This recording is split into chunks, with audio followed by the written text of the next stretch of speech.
Ẹ káàbọ̀ sórí ìkànnì yìí. Tó bá jẹ́ ìgbà àkọ́kọ́ tí ẹ ń bá mi pàdé rèé, ẹ bá mi like, ẹ comment, ẹ share, kẹ́ subscribe. Àwọn ohun tí ẹ máa wò lórí ìkànnì yìí, òun ni àwọn ohun tí ó ń lọ láwùjọ wa tó sì máa kọ́ wa lọ́gbọ́n. Ẹ máa bá mi ká lọ. Ẹ ní kúre Gani ó máa rìn lọ nílẹ̀ Yorùbá ni máa rìn lọ kẹ́nikẹ́ni má fi ra ìwé ààrẹ pọ̀nmọ́ ààrẹ tí ń pẹlẹ́dẹ̀ wọ́n fi èèyàn kan jẹ́ olúọdẹ ní ìlú kan ńgbà tí wọ́n ní olúọdẹ àárí ẹ kó tiẹ̀ kó wọgbó lọ kó pàgálà kó pẹrin ó ní ẹ má sọ bẹ́ẹ̀ mọ́ ó ní èmi rè olúọdẹ tí ń jí papọ̀ mọ́ ààrẹ jọ̀lọ́. You are now compare yourself with Sunday Igboho. Wèrè kan bá jáde síta ó ní ògo OPC ní Sunday Igboho lò ká dáa fún yín. Èní ọjọ́ ìsinmi àyájọ́ èní tó jẹ́ ọjọ́ ìsinmi ẹ̀ní sinmi ẹ̀ní nísinmi ẹ̀ní nísinmi. Bàbá mi Gani Olóyèdé my number bí ṣé kí n fún yín ní nọ́mbà mi ni àbẹ́ ẹni lọ́wọ́ ẹ̀ní nísinmi. Bí ẹni ṣe jẹ́ ọjọ́ ìsinmi máa jìnnà sí gbogbo ẹnikẹ́ni tó bá dìde tó ń dìtẹ̀ Sunday Igboho torí pé Sunday Igboho dìde fún ìran Yorùbá fún ìran ẹ̀ ní nísinmi àgánrádì nísinmi o Olódùmarè má jẹ́ kí ọ̀tá Yorùbá ó nísinmi o gbogbo àwọn tó ń ṣe inú dídùn sí pípa tí Fúlàní pa wá ní ilẹ̀ Yorùbá ọba mi òkè má jẹ́ ó nísinmi o. Ẹran kò jẹ́ kì í nísinmi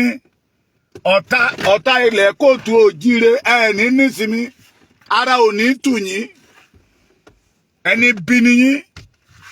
ẹni bí ògo OPC ní Sunday Igboho lò ṣé Sunday Igboho wá yín lọ gbàyàwó oníyàwó rí ṣé ẹ gbọ́ pé Sunday Igboho ó gbọ́kọ lọ́wọ́ ọlọ́kọ rí ẹ gbọ́rú ẹ̀ rí.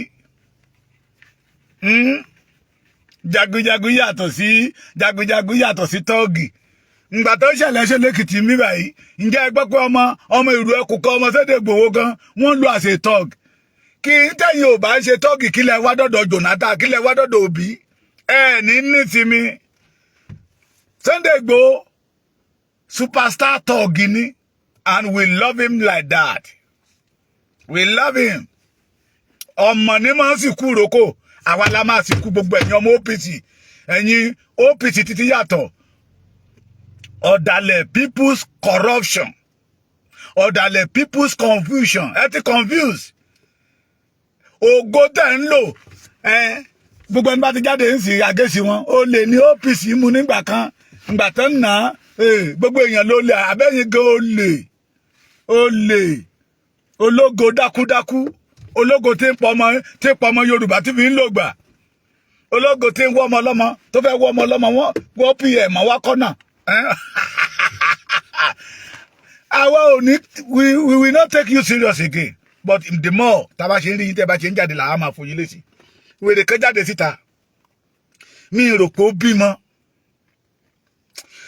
tó wá jẹ́ pé ó bímọ ni wọ́nranwọ̀nran tó jáde síta tó wá ń sọ yìí kò ní sọ ọ́ tó bá jẹ́ pé ó bímọ níṣẹ́ abẹ́ ìgbádùn mi wóróworó tó jáde síta tó ń sọ àwọn wà ní ìlú òyìnbó ààrẹ ló ń fún wọn lórí ọ̀fẹ́ àti máa padà wálé ẹ ti mọ̀ pé lára àwọn tí ààrẹ lọ ń bamọ́ tó ń fún ní wọ́kọ́nà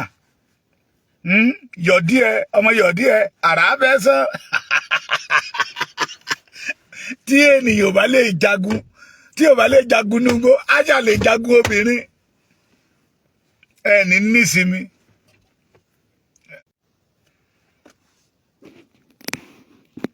ara ò ní rọ̀ yín láṣẹ Olódùmarè ẹ̀yin ẹni bí mo fẹ́ mú píṣọ ẹniyẹn kí n fi wọn bọ̀ tó dà pé nẹ́tíwọ̀kì yẹ òun ní ẹ sáré wò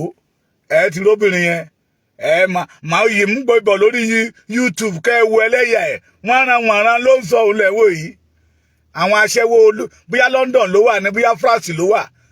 àwọn aṣẹ́wó tí Gani lọ ń bá lọ́hùn àwọn aṣẹ́wó rẹ̀ lára àwọn ẹ̀rí lára àwọn aṣẹ́wó Gani ti fi jẹ oyè ó fi oyè gba pátá nídìí wèrè òfò ní gbogbo yín máa ṣe òfò àgọ́rẹ́dì nísìnyí sẹ́ èpè la máa fi sí Gani lọ kúrò nílẹ̀ yìí o. Bàbá mi Ọ̀nìrìṣà olórí aládé gbogbo ilẹ̀ Yorùbá bàbá wa Olúbàdàn Adéwọ̀lú Iyìwọ̀lú Ògówọ̀lú Adùnwọ̀lú Ẹ̀yẹ́wọ̀lú Oyínwọ̀lú Iyọ̀wọ̀lú Ìdùnnúwọ̀lú Rasheed Ládọjà di Olúbàdàn of Ìbàdàn land bàbá wa Òrùmọgẹ́gẹ́ Ṣọ̀ún Ògbómọ̀ṣọ́ mo ṣe kábíyèsí fún gbogbo orí adé o bàbá wa Olúgbọ́n Tilégbọ́n Ọba Francis Ìṣọ̀lá Àlàó bàbá Ìgbòho ṣé ń gbọ́ mi sà ọwọ́ àtàjẹrò èwì ìtàdó bàbá wa ọwọ́ òbòkun bàbá wa Ẹ̀gbá àtàlákè Alákè Tẹ̀gbá àtẹ̀yìn ọba kàǹkàǹkàǹkàǹkà nílẹ̀ Yorùbá mo fi ìyọ́nú Ọlọ́run bẹ̀ yín lásìkò títí yín ilẹ̀ Yorùbá ò ní dàrú ogun tó ń jà wáyé lásìkò títí yín lógun ọ̀run máa ṣẹ́gun ẹ̀ ẹ má pe ìpàdé kẹlẹ́fẹ́ pé Sunday Ìgbòho àti Gani papọ̀ o kò jọra wọn o torí àwọn wèrè kan ti ń gbègbèsẹ̀ pé àwọn máa lọ sọ́dọ̀ Onírìṣà àwọn máa lọ sọ́dọ̀ bàbá wa Olúgbọ́n àwọn máa lọ sọ́dọ̀ bàbá wa Olúbàdàn èwe adó wọn pé gbogbo àwọn ọba yẹn papọ̀ pé kọ́pẹ́ Gani àti Sunday Ìgbòho kọ́ wá parí ìjà Ìgbòho bá Gani jẹ́ o a ò rẹ́dì láti parí ìjà pẹ̀lú wèrè ẹ má bínú nẹ́tíwọ̀kì yẹn ló ń ṣe rọ́ọ̀fù àwọn tí Ìgbòho ń bá jà lọ́wọ́ lé àwọn tó yọ ilẹ̀ Yorùbá lẹ́nu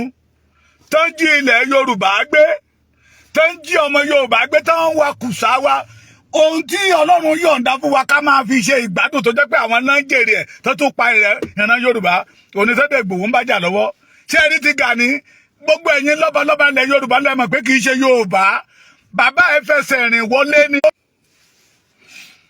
ẹ̀yin bàbá wa tó bá gbé wa ẹ má gbà ṣé gbọ́ mi òkùnkùn àtìmọ́lẹ̀ ò lè ṣe papọ̀ òkùnkùn ní Gani ní ilẹ̀ Yorùbá Chief Mrs. Ààrẹ Gani Adams ààrẹ jọ̀lọ́ òkùnkùn ní ilẹ̀ Yorùbá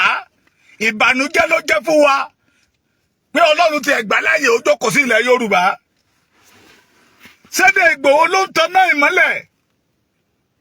tó jẹ́ ká ìran Yorùbá máa mọ ọ̀tá wọn náà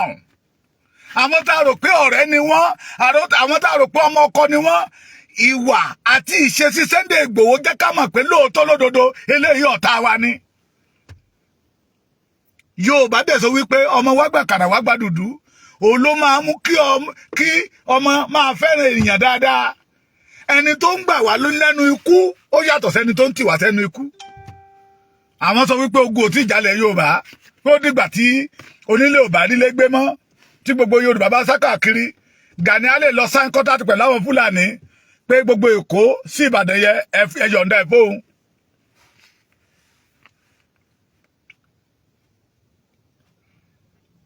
ta ló ń sọ̀rọ̀ Prince Adéwálé Adélájà go and till ẹ̀ṣẹ́ rí o lè kọ́nà nílẹ̀ lè dúró mú wèrè ní ẹ wèrè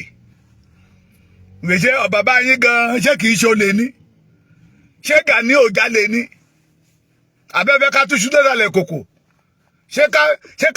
ká wádìí ẹ̀dẹ́ ìtìrẹ́ ròdù ká wádìí ẹ̀dẹ́ mú Mùṣín ṣé kò jalè nígbà tó kọ́ káfíńtà àbáyé ẹ̀fẹ́ rún ni ẹ̀yin ọmọ àlè tó ti kórí yín sábẹ́ ẹ̀yin kábíyèsí wa ẹ dákun ẹ dábọ̀ ìlú ò ní bàjẹ́ lé àsìkò títí yín Ìgbòho bẹ́nikẹ́ni jà ọmọ ládé ládé aláàfin ọ̀ládé adé aládé kúlọ̀ àgbàfà láàfin ọmọ aládé ṣẹ́ṣẹ́ fún ọmọ bẹ́wúrẹ́ yín bá sọnù ẹ wá bákòtán yín bá sọnù ẹ wá bó ṣe mú sùn yín ló sọnù ẹwà ṣùgbọ́n tọmọbìnrin tó níwájú tó lẹ́yìn tó bá kọjá níwájú ilé aládìgún wọ́n máa ń fi irú wọn ṣaya ni àwọn lọmọ aládé ṣẹṣẹ fún àwọn ìṣòlè ṣe gbọ́ mi ní símbọ̀ wọn yìí jalè ó lè ní bàbá Gani jà tó fi sáwá sí Arigidi ẹ lọ bèrè ìtàn gbogbo yìí tẹ̀lé lẹ́yìn òun gé jalè ní Mushin kó tó wá lọ bàbá Dr. Frederick Fasehun kó tó lọ àwọn bàbá yẹn lọ́wọ́ wèrè obìnrin tí mo fẹ́ fi píṣọ̀ ìwọ̀n yẹn rí mo ṣe ń bọ̀ lórí ẹ̀ ó ní láti 17 years ṣé 17 years díẹ̀ iṣẹ́ rí tábà ti ń parọ́ díẹ̀díẹ̀ náà máa tú àṣírí irọ́ wọn ó ní láti 70 years ní Gani tí ń jàjà ìgbára ṣé 70 years ní àbí 11 years ẹ jọ̀ọ́ ẹ bá mi wo 33 years mọ́ 17 years kí ló máa fún wa 33 years OPC ṣe pé 33 years lénìí that is 50 years mo sọ fún yín wèrè dẹ̀ ń claim pé òun 56 àwa mọ̀ délédélé ṣe gbọ́ mi àwa mọ̀ Gani ó ìran ó lè ní kì í ṣe Yorùbá ẹjẹ́ bíra wa léèrè símbọ̀ Yorùbá wo lẹ rí lára ẹ̀ kò sí mo ṣe pé bàbá Tinubu we must take Gani to court a wá tú àṣírí ẹni tó pa bàbá Bọ́lá Ìgè yẹn gangan fún wa níbi tí Sunday Igboho ti gba 45 million yẹn a wá tú àṣírí àwọn ọmọ olè rádaràda àwọn ọmọ ọdún mẹ́rin ṣé mẹ́rìndínlógún ló pé ní àmì mẹ́rìndínlógún ló ti ń ja ìjà ìgbára gbàwó náà dá OPC ilẹ̀ ṣé ìgbà tó dá OPC ilẹ̀ ṣó wà ń bẹ̀ ni òfò lẹ́ máa ṣe gbẹ̀yìn òfò ẹ ní nífọ̀kànbalẹ̀ gbogbo ẹni tó bá ti ní pé ìran Yorùbá ò ní nífọ̀kànbalẹ̀ ẹ ní nífọ̀kànbalẹ̀ bàbá mi Ọ̀jájá please mo mọ̀ pé ẹ̀yẹ gan ò ní ráyè fún rọ̀bọ̀rẹ́bẹ́ ẹmọ tó wà ńlẹ̀ náà bí ìran Yorùbá ṣe máa survive tí ìlú ò ní túmọ̀ yín lórí ilẹ̀ Yorùbá ó máa gbòòrò lásìkò títí yín ní bàbá wa Ọ̀jájá Ògúnlùsì àti bàbá wa Olúbàdàn Alákétẹ̀gbá Olúgbọ̀n tílé gbọ́n àti ẹ̀yin ọba kàǹkà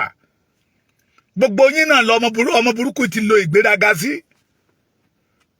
gbogbo yín ló ti lo ìgbéraga sí so a níbi ire làwà ẹ wo ṣe tọmọ yín ń ṣe Májàsọ́lá Sunday Igboho ẹ wo ṣe tó ń ṣe àwọn tó ń mólè ẹ jẹ́ ká máa mólè lọ ṣe gbọ́ mi sà so tẹ́nìyàn kan bá jáde síta tó bá ní ògo OPC ní Sunday Igboho lò wọ́n ti ya wèrè ẹ má dá wọn lóhùn àwa ọmọ yín tó wọ́n mú ìtàn wọn ń bẹ lọ́wọ́ wa bìbà ṣe gbọ́ mi sà jẹ́ ń gbọ́ mi o pé ògo wọn ní Sunday Igboho lò láti bo síbo ìkànnì àwọn ọmọ OPC ní Sunday Igboho ń gbà mélòó nínú àwọn ọmọ OPC yín ní Sunday Igboho lọ́kànlẹ̀kùn lé wọn ẹ ti rámáyé ẹ ti ṣòfò ẹ ti rámáyé ẹ ti ṣòfò majority àwọn tá à ń sọ wọn láwọn ò búra fún Gani wọn wọnú OPC fún ìjàngbara ilẹ̀ Yorùbá not entertainment not abọ́ rẹ̀ ká lọ máa bọ olókun ká lọ máa bọ ọlọ́ṣà kó ní pati máa ṣe pati kan ní ó yá ń bẹ̀ ká kó rẹ́dẹ́dẹ́dẹ́dẹ́dẹ́dẹ́ kó níyàwó kí tọkọtìyàwó máa jà kó jẹ́ pé OPC nìkan ni wọ́n máa parí ìjà ẹ̀ tọkọtìyàwó pé àwọn wá wò pé kì í ṣe nǹkan tó torí ẹ̀ tán lọ búra rèé pé nígbà tí Sunday Igboho dẹ̀ dìde àwọn wá pera wọn jọ pé ẹ wá o ṣe na dream dey dream pé wọ́n ní eléyìí kò lálá o torí ń táwọn ti fi jọyìn OPC rèé lọmọkùnrin yìí ṣe káàkiri kí náà wá ń wò pé èrè ìdí táwọn fi fọwọ́ fi gbogbo ọkàn fi gbogbo ara nígbà tí sínú tí Sunday Igboho ṣe nígbà táwọn oṣù ọmọ àlè wọn làwọn dẹ̀ kúrò nínú ẹgbẹ́ ọmọ àlè ẹni tí ì ṣe Yorùbá tó lọ bàbá wọn lọ́wọ́ gbà tó gba OPC lọ́wọ́ wọn àwọn dẹ̀ rí pé àwọn ò búra fún Gani ilẹ̀ Yorùbá làwọn búra fún iṣẹ́ ilẹ̀ Yorùbá ló dẹ̀dẹ̀ làwọn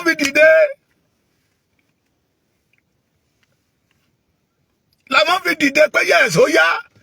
ẹ̀yin ọmọ Yorùbá ẹ bá wa pé bàbá wa Prince Ọ̀ṣínbọ̀tẹ̀ olórí OPC bàbá Fẹ́mi Fáṣẹ̀hùn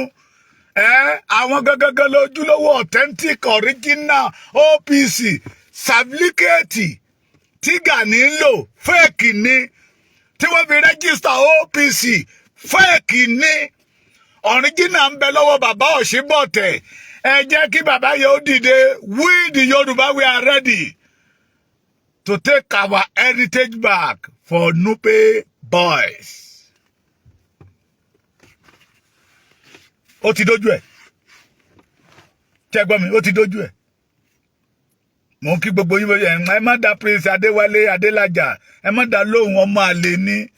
kí dẹ̀ tún ṣẹjọ́ ẹ̀ Gani ti kó wọn níyè lọ Gani ti ra wọn yè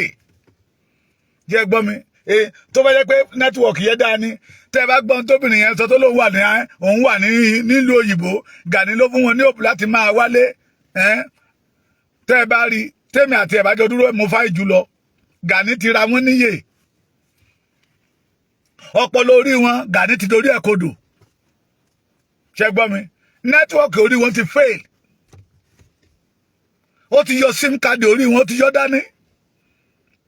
ó wá ń ro ayé wọn bí gbàtẹ́ nìyàn bá ro àmàlà tó ro ẹ̀bà ní so ẹ má dá wọn lówó anybody wọn tó bá jáde síta ìkọ̀ọ̀kan làwọn ọmọ àlè yọ ọmọ fojú yọ wọn bọ̀tá máa wí títí Olódùmarè máa fi sí kọ́kọ́rọ́ orí wọn tí Gani tì mọ́lẹ̀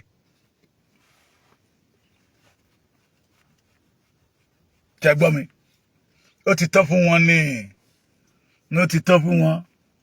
etí wọn ti di ní Sunday Igboho ń lò ògo OPC ní Sunday Igboho ń lò ṣèbí Sunday Igboho yọ ọmọ OPC ni ẹ má dí káàdì tẹ́ ṣe fún Sunday Igboho ẹ mú jáde síta yẹ̀yẹ́ ẹjọ́ ogun wo ní Gani tí ẹ jà rí ná but ó mọ ogun obìnrin bí ò bá mọ ogun Fúlàní lílé ó mọ ogun obìnrin lílé kiri ọmọ Nupe ọmọ ọkọ ń sọ̀rọ̀ ìwọ náà ń sọ̀rọ̀ kẹ́nikẹ́ni má fi ra ìwé Aláàfin kẹ́nikẹ́ni má fi ra ìwé ààrẹ òfò lẹ máa ṣe tìrantìran ìkan jáde síta ó ní àwọn ìyá mẹ́tẹ̀ẹ̀ta yìí ló máa fi ṣépè fún ara òun mo wá wò pé ìwọ gan tó ló fẹ́ ṣépè fún èèyàn èpè tí ń jà ẹ́ already ìwọ tó ló fẹ́ gbé èèyàn ṣépè èpè tí ń jà ẹ́ already fúláàgì gan tó rìn mọ́ ibi táwọn ìyá ẹ̀ wà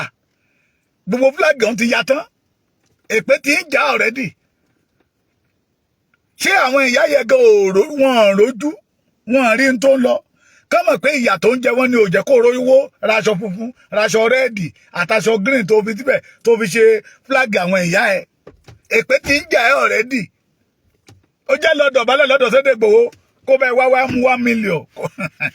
bóyá lè fi tú ibi tó ṣọ́àyìn ẹ̀gan tó dúró sí gan ènìyàn lè gbóúnjẹ bẹ́ẹ̀ kó ló fẹ́ jẹun kó lè mọ̀ pé èpè tí ń jà yín ẹ̀yin èèyàn mi ṣe tí mo bá tún dé ọ́fíìsì wọn kí tún ṣó bẹ̀ àwọn tó sọ wípé bàbá Èkìtì tá máa mú ẹ ara ló máa pa yín sẹ̀ ilẹ̀ Yorùbá máa mú yín lẹ́yọ kọ̀ọ̀kan ni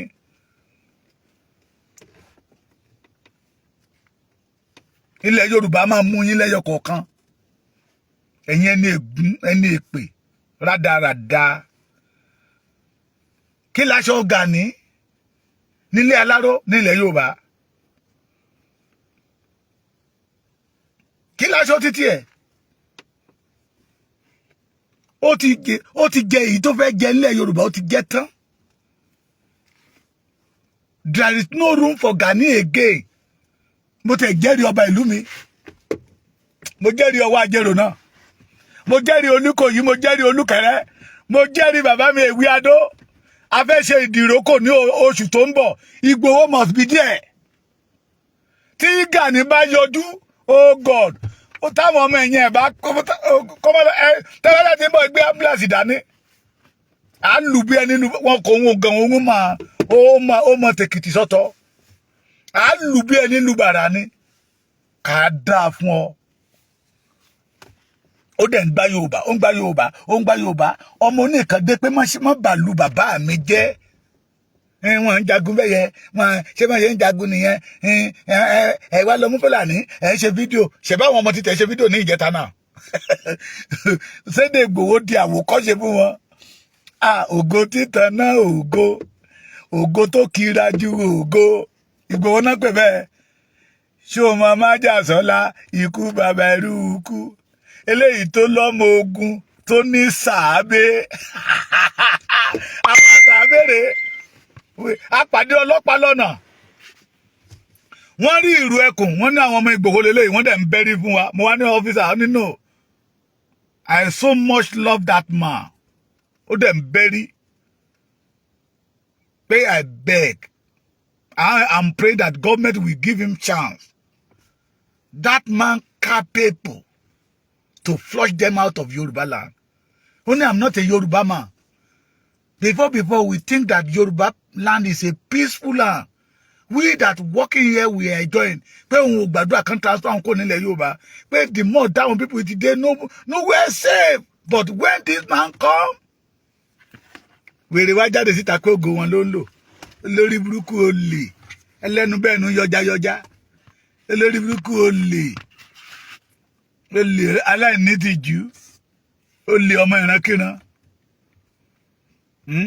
olè tó ń gbẹgbẹ́lẹ́ ẹgbẹ́ lọ́wọ́ ẹlẹ́gbẹ́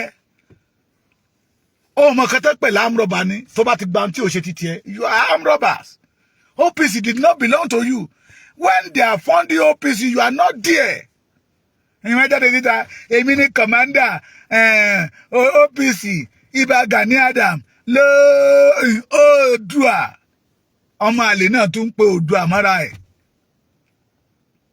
the 15 Ààrẹ Ọ̀nà Kakanfò wèrè òfò lẹ máa ṣe àwa ò ní sọ pé kẹ́ jáwọ́ lẹ́yìn Sunday Igboho ẹ máa jáde síta bẹ́ẹ̀ lẹ́ máa ka àbùkù bẹ́ẹ̀ làṣírí yín ọmọ tú you know people know you wọ́n mọ̀ yín ju ara yín lọ ṣebí wọ́n ní ọ̀gá yín lè sáré ju rélùwé ni lẹ́yìn tí this time around á sáré bíi jẹ́ẹ̀tì ni ṣẹ́gbọ́n mi ojú ọmọ Yorùbá ti là kò síbi tẹ́ lè sápamọ́ sí ẹ̀yin ránran àwọn ẹ̀yin rédèrèdè ẹ̀yin játijàti ẹ̀yin ọmọ àbí ìpabẹ́ ẹ̀yin ọmọ ìjọba ẹ̀rí tí ń wá bẹ̀ẹ́ sáyà tí Gani gbogbo yín tó ń lo ògo yín mọ́gbà tẹ́tẹ̀ ní jẹ́ yéé gọ́fẹ́ o àwa gbé ọ̀pá wèrè ẹ̀yà wa gbé sórí àga wa jókòó ẹgbẹ́ bàbá ẹ̀ á máa dọ̀bálẹ̀ fún ma ní ẹwu bí bá máa ṣe sọ ayé àwọn ọmọ Yorùbá dà àkàìmọye ọba ní Kwara tó ti kórí wọn sábẹ́ òfò ló máa ṣe òfò let me tell you again ẹ̀yin tẹ́ ẹ̀ bá tí ì mà oyè Ààrẹ Ọ̀nà Kakanfò oyè oníbodè Aláàfin Ọ̀yọ́ ni ẹ lọ béèrè ìtàn kì í ṣe oyè tó kó gbogbo Yorùbá papọ̀ oyè Ààrẹ Ọ̀nà Kakanfò oyè aṣọ́bodè tí ó Aláàfin bàbá wa ikú bàbá yèyé bá jagun lọ tó máa ní kó múlé dání tí ẹ̀ ń gbọ́ mi kó múlé dúró torí wọ́n ní ọdún kan Aláàfin Ọ̀yọ́ jagun lọ ó kó gbogbo ọmọ ogun lọ jagun kó tó dé Ọ̀tá ti gbẹ̀yìn wọlé ìyẹn ló kó Aláàfin ìgbàanì lọ́gbọ́n ló fi wá yan èèyàn kan gẹ́gẹ́ bí olórí ẹ̀ṣọ́ kó máa ṣọ́lé security that we hope get for Aláàfin lélẹ́yìí wá ń kàrámà kiri tó wá kó ẹ̀yìn ọba kan sábẹ́ kì í ṣe olórí ogun lẹ̀ Yorùbá if you hear that about olórí ogun Báṣọ̀run Balógun Ìbà tó ba lórí ogun ṣé mọ̀ kó tún yí orúkọ yẹn lò Ààrẹ Ọ̀nà Kakanfò was not a Ìbà bọ̀ torí pé Yorùbá ti gbàgbàkúgbà òun náà tó wá ń lo ibà wọ́n máa pe ibà Gani Adam òfò ló máa ṣe òfò ẹ lọ bèrè ìtàn tẹ bá rí àwọn ọmọ Ọ̀yọ́ tó gbóná nínú ìtàn tí wọ́n nítorí ìtànkodò they will tell you that Ààrẹ Ọ̀nà Kakanfò was a chief security officer to Aláàfin Ọ̀yọ́ kì í ṣe oyè tó kó gbogbo ilẹ̀ Yorùbá mọ́ papọ̀ agbára ẹ̀ ò dé Èkìtì agbára ẹ̀ ò dé Ọ̀ṣun bẹ́ẹ̀ náà ni kò dé Ògùn ṣe gbọ́ mi kì í dẹ̀ ṣe gbogbo ilẹ̀ Ọ̀yọ́ ló dé òun ló fẹ́ sá sí abẹ́ OPC pé OPC yẹ gbogbo wa lájọ ní ṣùgbọ́n OPC ti tiẹ̀ OPC tí Gani Adams ń operate OPC tí ò ní ìwé ẹ̀rí ni torí ẹgbẹ́ kan ò lè máa jẹ́ orúkọ ẹgbẹ́ márùn kan ò lè máa jẹ́ orúkọ kan sàbílíkèdì tó fi rẹ́gísítà OPC wà lọ́wọ́ bàbá wa Ọ̀ṣínbọ̀tẹ̀ èrè ìdí tí a fi gbọ́dọ̀ pé bàbá Ọ̀ṣínbọ̀tẹ̀ nìyẹn pé a fẹ́ gba ìní wa padà lọ́wọ́ ọmọ ẹrú ọmọ núpé pé èyí tó ṣe nílẹ̀ Yorùbá ó tó gẹ́ alùbàtà ìdarin a kó ìsinmi ìní o ọ̀pọ̀ ìsinmi la máa ṣe ẹ mọ̀ pé kò ní sómi kì í rẹ̀ mí ó tún lè dago 12 kí n tún dé tí n bá ti tún rí n tó tún bí mi nínú the more you come for Sunday Igboho the more legegun mi ń lé sí ẹ̀yin olórí burúkú ẹ̀yin bí mi ò lówó dátà máa ya àwa ò ní jalè bí Gani yín ṣe jalè 6 billion and 25 billion tí ẹ papọ̀ tí Jonathan ní kó fi ṣe empowerment fáwọn ọmọ ẹ̀ ṣe bóun ló fọ́ wọn ká rẹ́rẹ́rẹ́rẹ́ ojú olè rè olè Gani Adams olè ojú olè rè olè kò ní dáa fún gbogbo yín more of you ẹ jáde àti ní yín pé ẹ nírònú àwa má ọpọlọ yín tí Gani ti dorí ẹ kodò yẹ àbá yín straight yẹ see you please support Ìlú Ẹkùn tó bá jẹ́ pé lóòótọ́ ọmọ ọkọ ilẹ̀ Yorùbá ọ̀dọ́ ni ẹ wá state yẹ kàn kí wọn náà lọ́jọ́ Ìlú Ẹkùn kájọ lé àwọn aṣebi kúrò ní ilẹ̀ Yorùbá remain blessed àkúrẹ́sì mi ni.